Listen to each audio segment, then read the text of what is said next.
গণতন্ত্র রক্ষা করার ডু অর ডাই। আইপ্যাক আর পুলিশ নোংরামি করলে গণধোলাই হবে। কলকাতা হাইকোর্ট আজকে 3টে থাপ্পড় মেরেছে মমতা পুলিশকে।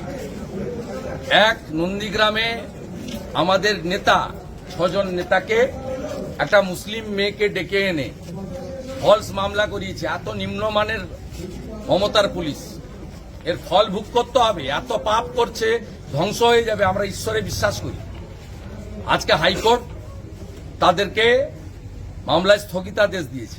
ডাক্তার প্রণব টুডুর মতো একজন জনজাতি মূলবাসী কৃতি ডাক্তার, তাকে এই কাছেই গড়বেতার খড়কুসমাতে কিছু মমতা ব্যানার্জির জিহাদি, জঙ্গি, টেরারিস্ট শাহজাহানের মতো প্রকাশ্যে মেরেছে, মাথা ফাটিয়েছে। তারপরে তার নামে জামিন অযোগ্য ধারায় মামলা করেছেন, সেই মামলা স্থগিতাদেশ দিয়েছে। রেখা পাত্র শক্তি স্বরূপা বেরমজুর 2-তে আরেক শকত মোল্লা লুট করছিল, অত্যাচার করছিল, সেখানে গিয়ে বাধা দিয়েছিল। সেই কারণে তার বিরুদ্ধে জামিন অযোগ্য মামলা করেছিল, সেটাও কলকাতা হাইকোর্ট আজকে স্থগিতাদেশ দিয়েছে।